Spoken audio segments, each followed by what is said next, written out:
Hallelujah, Hallelujah, Hallelujah, Hallelujah.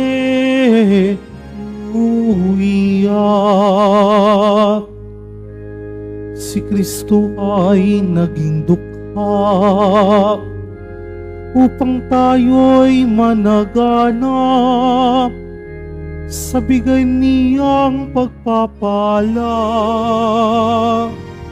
Hallelujah, Hallelujah, Hallelujah, Hallelujah.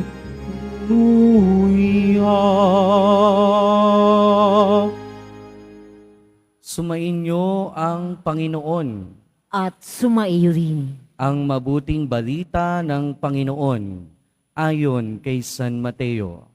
Papuri sa iyo, Panginoon. Noong panahong iyon, sinabi ni Jesus sa kanyang mga alagad, "Sinasabi ko sa inyo, napakahirap mapabilang ang mga mayayaman sa paghaharian ng Diyos. At sinasabi ko rin sa inyo, madali pang makaraan ng kamelyo sa butas ng karayom kaysa pasakop sa paghahari ng Diyos ang isang mayaman."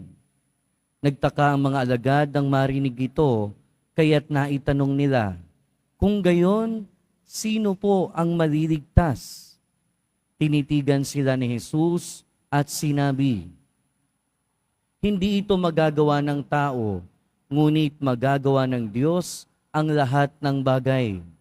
At nagsalita si Pedro, "Tingnan po ninyo, iniwan namin ang lahat at kami sumunod sa inyo.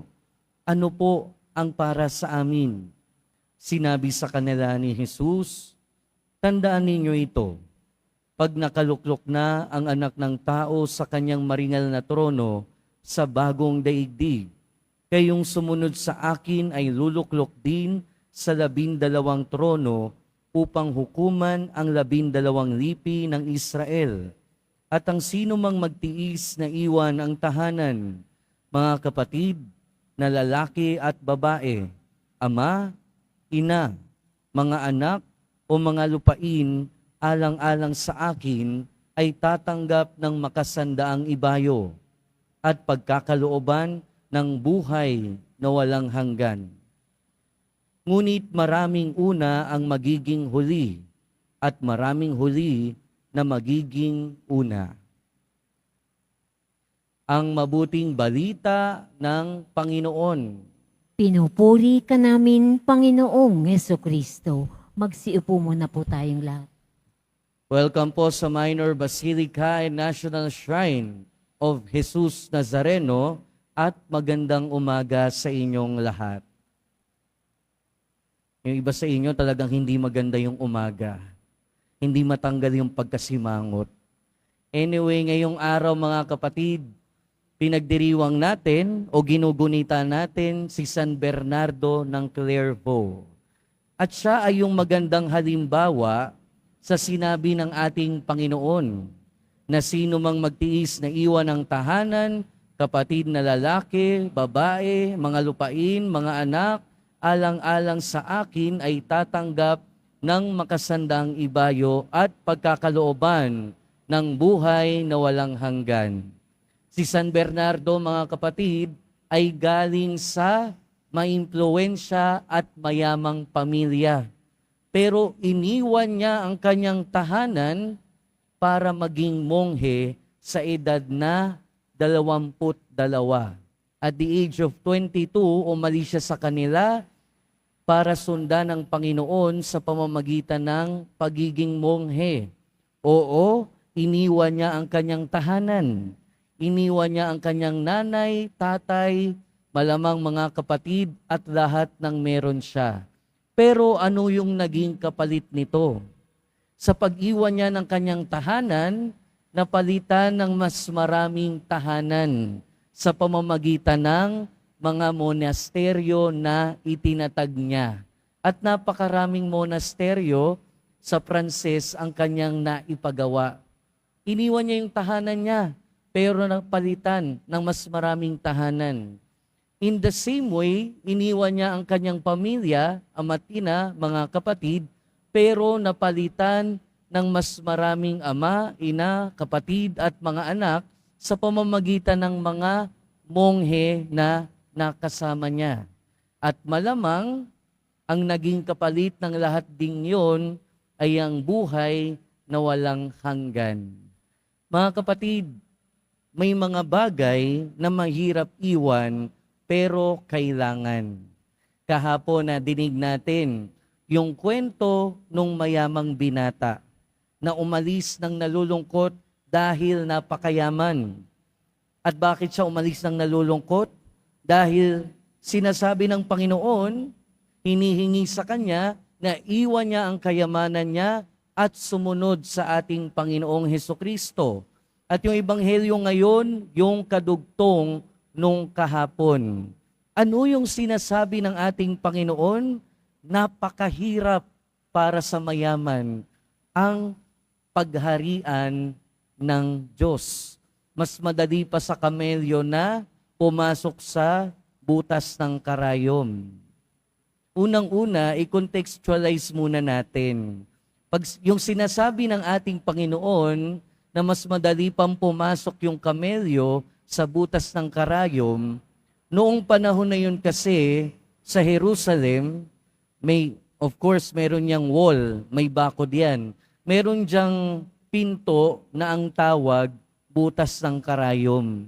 At kakasya lang doon yung kamelyo, kasi daanan yun talaga ng kamelyo at ibang mga hayop, pero kakasya lang doon ang kamelyo kung walang daladala.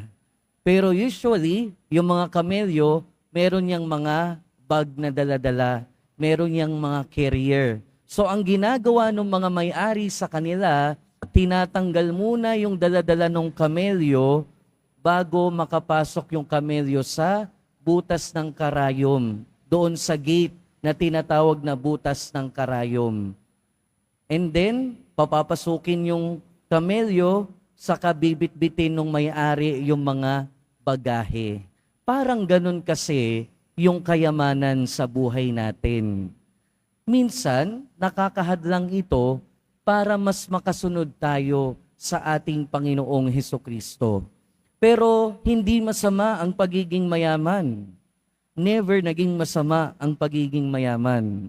Hindi naging problema o hindi magiging problema ang pagiging mayaman. In fact, ito nga yung solusyon sa kahirapan, di ba? Pero bakit sinasabi ng ating Panginoon na sinasabi ko sa inyo, napakahirap mapabilang ang mayayaman sa mga pinaghaharian ng Diyos? Dahil yung sinasabi dito ng ating Panginoon na mayaman ay yung mayayaman na walang pakialam sa mahihirap. Yung mayayaman na kahit mayaman, hindi kayang magbahagi sa mga nangangailangan. Yun yung klase ng mayayaman na hindi mapagharian ng Diyos. Diba? Dahil kung ikaw, meron kang resources, meron kang kayamanan, meron kang maibabahagi sa kapwa mo, paano mo matitiis yung iyong kapwa na nakikita mong naghihirap at hindi sila mabahaginan? Paano mo matitiis yung kapwa mo na naghihirap, naghihikahos, habang ikaw nagkakamal ng maraming kayamanan? Yun yung magpapahirap sa atin sa pagpasok sa kalangitan. Yun yung magpapahirap sa atin sa pagpasok sa paghahari ng Diyos. Pero bakit ba napaka-tempting? Bakit ba napakalaki ng tukso ng kayamanan sa atin? Kasi merong ibinibigay ang kayamanan na kaya ding ibigay ng Diyos. O kaya baliktad, merong ibinibigay ang Diyos na kaya ding ibigay ng kayamanan. Unang-una, protection. Kaya tayong proteksyonan ng Diyos, pero kaya din tayong proteksyonan ng pera. 'Di ba? Kapag may pera tayo, kaya nating magbayad para proteksyonan tayo. Kaya nating gamitin yung pera natin para mabigyan tayo ng proteksyon. Kaya nating iangat yung security ng ating bahay, kaya nating mag-hire ng security, kaya nating gumastos para mas maging secured tayo, kaya tayong proteksyonan ng pera natin. Pero pangalawa, kaya din tayong bigyan ng power ng pera natin.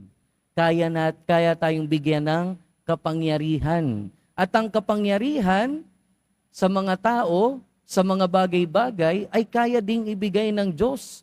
Pero kaya din niyang ibigay ng pera.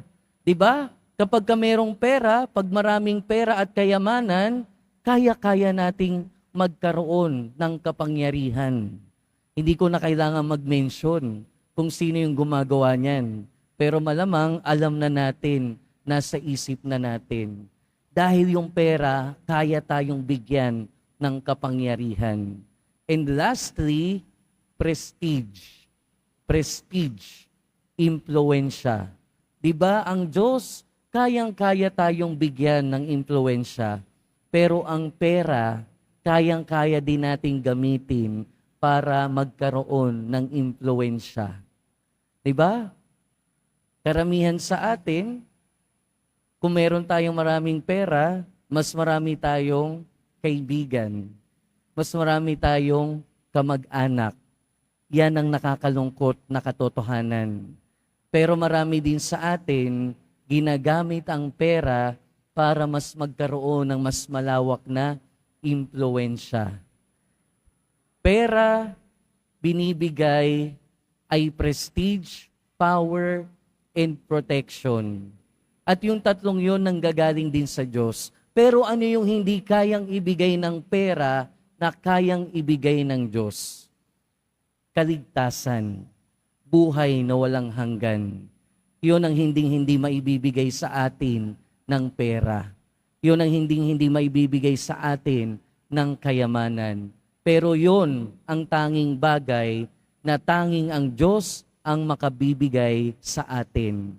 At yun ang ginawa ni San Bernardo. At yun din ang paanyaya sa atin. Kaya kung may mga bagay na pumipigil sa atin para masundan ng Diyos, malamang kailangan muna natin itong ilapag. Malamang kailangan natin itong iwan. Nang sa ganon, patuloy tayong makasunod sa ating Panginoon. At matupad yung sinasabi niya para sa atin, na ang sumunod sa Kanya at iwan ng lahat ay magkakaroon ng buhay na walang hanggan. Amen.